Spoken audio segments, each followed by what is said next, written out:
Macam mana nak kenal perfume yang ada alkohol dengan jenis alkohol yang diharuskan? Alkohol untuk buat perfume ni ada dua jenis, etil dengan metil. Metil ni dibuat dengan kayu kayang. Etil ini dengan biji-bijian, buah-buahan yang menyebabkan terjadinya proses seperti proses membuat arak. Apabila diletakkan alkohol di dalam wangian, maka bila kita spray, wangi itu akan bau dengan cepat.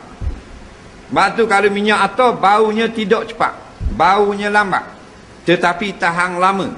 Faham? Bau minyak wangi ni hak bubuh alkohol dia kuat. Bila spray, wah, bau selalu. Tak, kerana dia molekul dia dipecahkan oleh alkohol etil ni. Dalil nak kenalnya, dia sejuk. Tak? Dia sejuk. Bila banyak sejuk, banyak persentif alkohol. Baik. Ulama fiqh jawab pula. Masalah alkohol dalam wangian ada dua kaul. Satu mengatakan najis yang tidak dimaaf. Maknanya boleh pakai nak semayang masuk. Kerana ada lagi wangian yang tidak ada alkohol. Kita tidak darurat. Golongan yang kedua mengatakan dimaafkan. Najis tapi ma'fuun anhu. Dimaaf daripadanya. Apa maaf? Kerana sedikit ingat dia punya persen duduk jalan. Tak?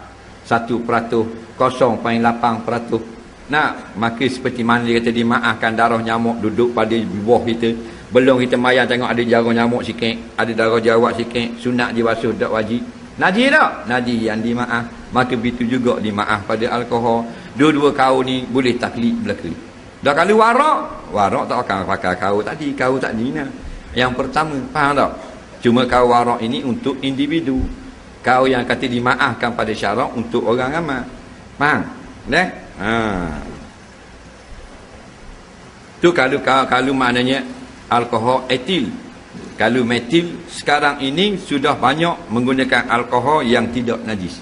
Dah kalau rasa ragu Nabi jawab dah, dak ma yuribuka ila ma la yuribuka. Kalau ragu tak usah pakai, mudah saja. Dia bukan inhaler. Inhaler lain. Kalau najis pun kita seduk tau. Seduk juga pasal lelah apa, tak seduk apa keras. Faham tak? Tu melibatkan nyawa. Ambil inhaler. Ni ambuh nak acak lain. Tak ada. Faham tak? Kawah tengah nazak gitu, isyak tak? Isyak juga. Faham tak? Kerana tu libat nyawa. Dah spray minyak wangi bukan libat nyawa. Dah spray tak apa. Betul tak? Benda lain boleh buat obat gegap wangi. Bola kotak 3 util.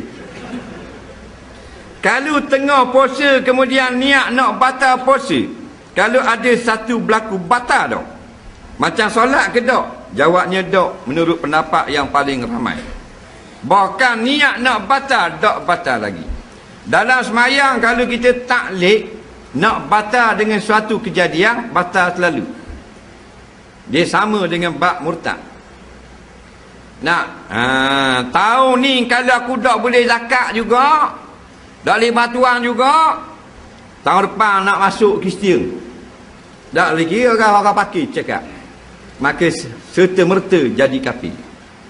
Kerana beriman ni tak boleh ragu.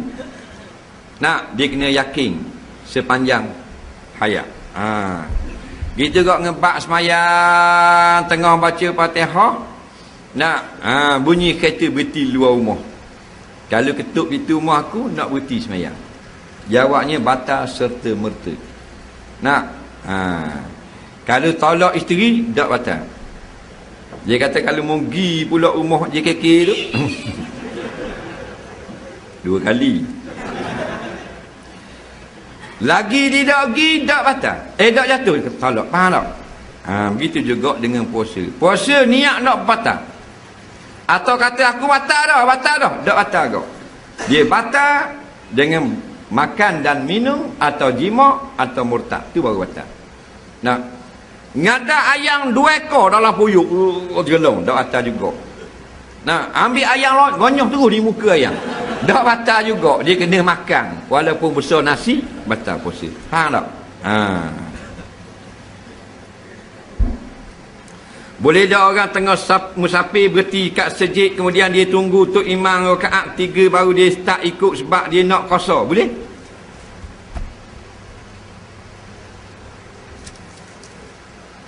Batas aurat adik ipar dengan kakak ipar. Bolehkah adik ipar salam dengan kakak ipar? Bolehkah kita salam mak cik mak tua? Tak ada kaitan. Kerana menghormati. Baik, masalah ipar ni dia memang bukan mahram. Sebab kita boleh kahwin dengan ipar. Dia panggil mahram yang sekejap atau sementara. Kita tak boleh kahwin lagi dengan adik ipar kita kerana kakak dia bini kita. Tapi kalau kita cerai ada kakak dia bini kita tu, boleh kahwin tak dengan adik ipar? Boleh lah. Jadi mahramnya sekejap sahaja. Faham? Bukan selama-lama. Kemudian masalah orang puang tua dah. Boleh tak? Ini berlaku perselisihan di kalangan ulama. Pendapat yang muktamad dalam mazhab Syafi'i batal go air semayang. Walaupun tangan dia tu tinggal tulang. Faham tak? Macam belalang katil. Tua sangat lah, panggil tua bangka. Maka kata Ibn Hajar batal. Walaupun satu kaul daripada Syekh Ramli kata dimaaf kerana sudah tidak ada mustahad keinginan syarak, keinginan syahwat pada diri seperti itu. Nah,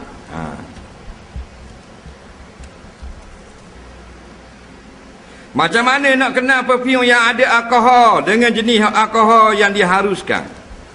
Alkohol untuk buat perfume ni ada dua jenis, etil dengan metil. Metil ni dibuat dengan kayu kayang. Etil ini dengan biji-bijian, buah-buahan yang menyebabkan terjadinya proses seperti proses membuat arak. Apabila diletakkan alkohol di dalam wangian, maka bila kita spray, wangi itu akan bau dengan cepat. Sebab tu kalau minyak atar, baunya tidak cepat, baunya lambat, tetapi tahan lama. Faham? Bau minyak wangi ni hak bubuh alkohol dia kuat. Bila spray, wah, bau lalu. Tak, kerana dia molekul dia dipecahkan oleh alkohol etil ni.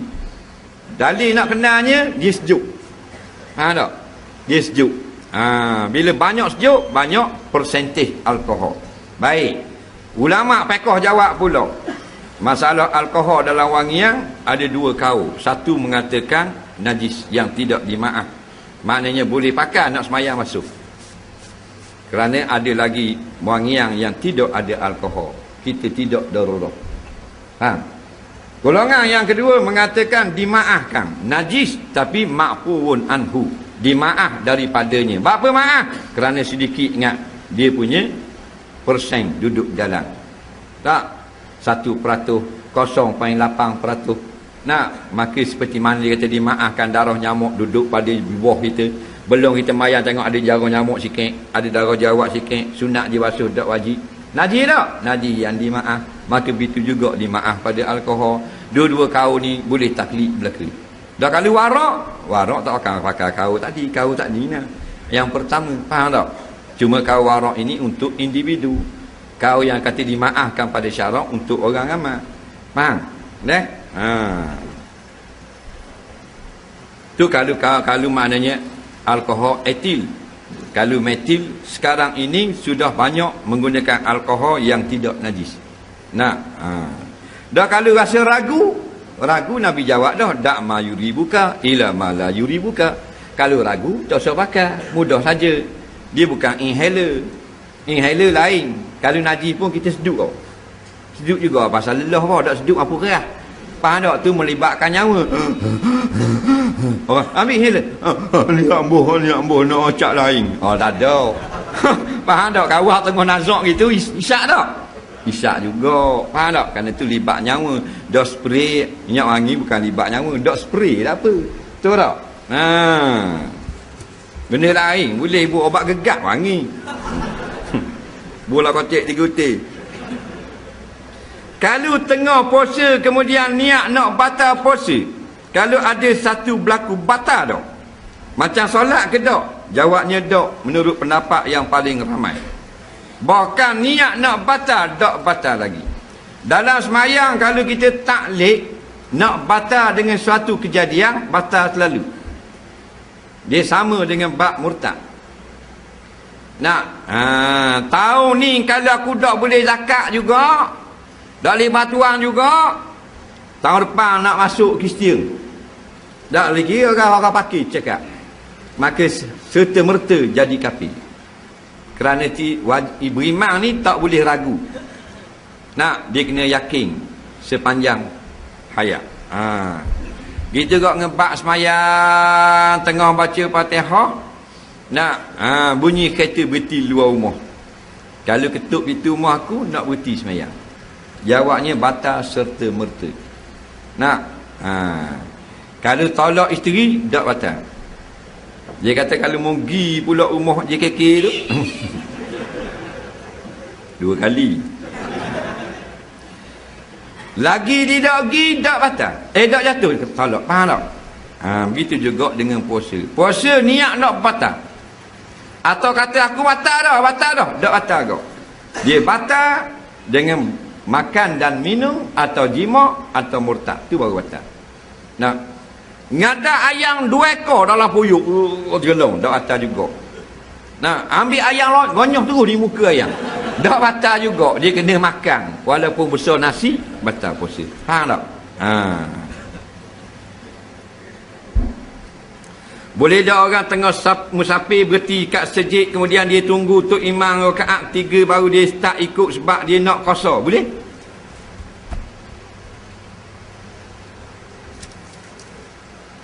Batas aurat adik ipar dengan kakak ipar. Bolehkah adik ipar salam dengan kakak ipar? Bolehkah kita salam mak cik mak tua? Tak ada kaitan. Kerana menghormati. Baik, masalah ipar ni dia memang bukan mahram. Sebab kita boleh kahwin dengan ipar. Dia panggil mahram yang sekejap atau sementara. Kita tak boleh kahwin lagi dengan adik ipar kita kerana kakak dia bini kita. Tapi kalau kita cerai ada kakak dia bini kita tu, boleh kahwin tak dengan adik ipar? Boleh kan? Jadi mahramnya sekejap sahaja. Faham? Bukan selama-lama. Kemudian masalah orang puang tua dah. Boleh tak? Ini berlaku perselisihan di kalangan ulama. Pendapat yang muktamad dalam mazhab Syafi'i, batal go air semayang. Walaupun tangan dia tu tinggal tulang. Faham tak? Macam belalang katil. Tua sangat lah, panggil tua bangka. Maka kata Ibn Hajar, batal.